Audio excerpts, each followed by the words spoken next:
Bismillahirrahmanirrahim. Assalamualaikum warahmatullahi wabarakatuh. Perkenalkan, nama saya Fadila Dava Mutia dengan NIM 205122230. Saya berasal dari kelas G, Desain Studio 2. Di sini saya akan menjelaskan tentang ketiga penugasan saya. Langsung masuk ke penugasan yang pertama yang saya beri nama Orza Sativa. Desain ini diberi nama Orza Sativa karena inspirasi desain berasal dari padi. Gapura ini terletak di Jalan Singopuran, Kartosuro, Jawa Tengah. Gapura ini memiliki fungsi sebagai penanda pada wilayah tersebut. Saya terinspirasi dari padi karena di sekitar site yang saya pilih terdapat banyak sawah. Material yang saya gunakan untuk membuat gapura ini adalah bambu, karena di sekitar site terdapat banyak bambu. Lokasinya ada di Jalan Singopuran, Kartosuro, Sukoharjo. Kemudian yang ada potensi material pada site, ada kayu, bambu, dan juga jerami. Potensi flora dan faunanya, pada site flora yang terdapat di sana ada padi dan bunga refugia. Kemudian faunanya ada kupu-kupu dan juga capung. Di sini saya membuat 3 alternatif desain. Ini adalah konsep desain yang pertama, konsep desain yang kedua, dan ini konsep desain yang ketiga. Ini adalah tabel penilaiannya. Berdasarkan kriteria ini, desain yang sudah memenuhi kriterianya adalah desain yang pertama. Kemudian di sini saya menggunakan material bambu dengan diameter 10, kemudian ada ikatan bambu, dan menggunakan fondasi beton. Ini ada gambar tekniknya dari tampak depan, tampak atas, tampak samping, dan juga perspektif. Kemudian ini di bawahnya ada gambar detail sambungannya. Kemudian ini ada foto dari maket yang saya buat dari tampak depan, tampak samping, dan juga tampak atas. Di bawahnya ada maket detail sambungan dari tampak samping dan tampak atas. Lanjut ke penugasan kedua yang saya beri nama Iguanidae.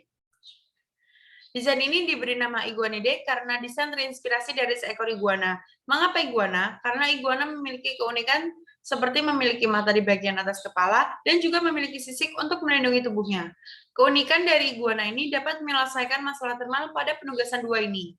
Desain ini merupakan sebuah pergola yang diletakkan di sebuah rumah makan di kota Solo. Pergola ini berfungsi untuk para pengunjung dan juga pelayan rumah makan agar terlindung dari hujan dan juga panas matahari. Material yang saya gunakan untuk membuat pergola ini adalah kayu untuk kolom, polikarbonat untuk penutup atapnya, dan baja holo sebagai rangka atapnya.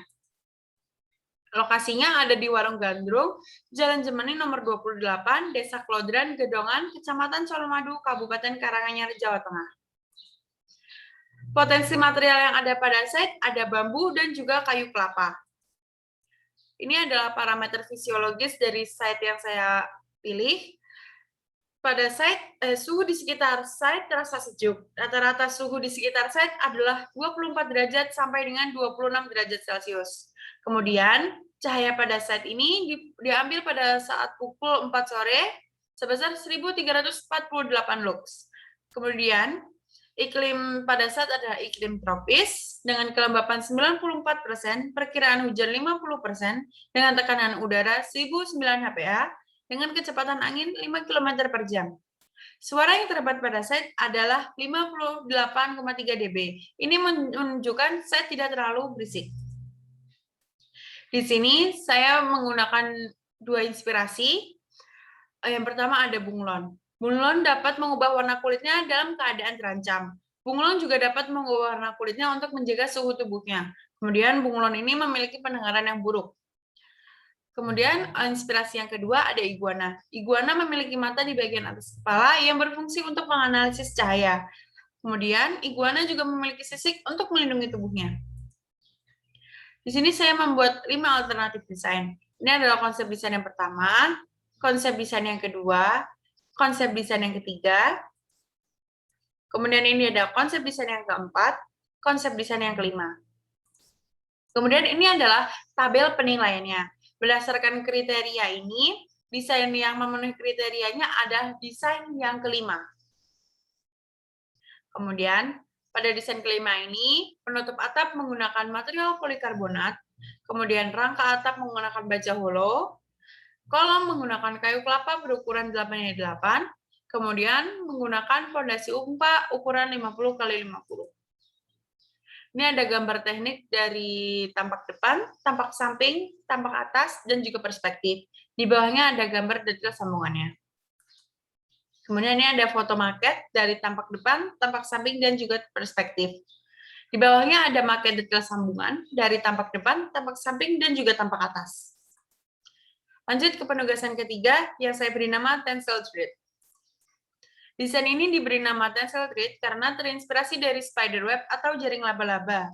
Desain ini merupakan sebuah gazebo yang berfungsi sebagai tempat untuk duduk dan berteduh saat sedang menunggu giliran untuk makan. Gazebo ini akan diletakkan di sebuah rumah makan yang terletak di Jalan Jemani nomor 28, Desa Klodran, Gedongan, Kecamatan Colomadu, Kabupaten Karanganyar, Jawa Tengah. Gazebo ini terinspirasi dari jaring laba-laba karena jaring memiliki kuat tarik melebihi baja, memiliki efek beban tarik dan tekan, dan beban disalurkan melalui jaring. Material yang digunakan untuk membuat gazebo ini adalah kayu sebagai kolom dan kuda-kuda, membran sebagai penutup atap, dan kawat baja seling sebagai penahan struktur. Lokasinya, saya masih menggunakan lokasi yang sama seperti penugasan kedua, ada di Warung Gandrung. Potensi materialnya juga masih sama, ada bambu dan juga kayu kelapa.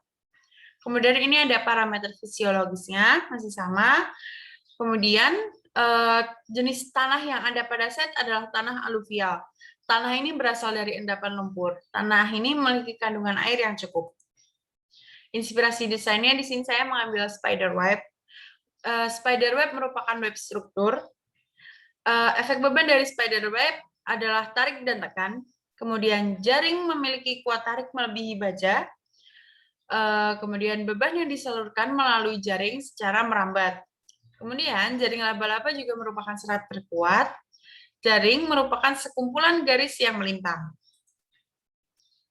Di sini saya membuat 4 konsep desain. Ini ada konsep desain yang pertama, kemudian ini ada konsep desain yang kedua, ini ada konsep desain yang ketiga, dan ini adalah konsep desain yang keempat. Ini adalah tabel penilaiannya. Berdasarkan kriteria ini, desain yang memenuhi kriteria adalah desain yang keempat. Pada desain keempat ini, pagar menggunakan papan kayu berukuran lebar 10 dengan tebal 3. Kemudian penutup atap menggunakan membran, kolom sekaligus rangka atap menggunakan balok kayu kelapa dengan ukuran 8x8. Sebagai penahan struktur untuk menarik membran menggunakan kawat baja seling, menggunakan pondasi umpak, dan lantai menggunakan papan kayu. Kemudian ini ada gambar teknik dari tampak depan, tampak samping, aksonometri rangka, dan perspektif. Kemudian di bawahnya ada gambar teknik dari detail sambungannya. Kemudian ini adalah foto maket dari tampak depan, tampak belakang, tampak samping, dan perspektif. Di bawahnya ada maket detail sambungan dari tampak depan, tampak samping, dan juga tampak atas. Sekian presentasi dari saya. Apabila ada kurangnya saya mohon maaf. Wassalamualaikum warahmatullahi wabarakatuh.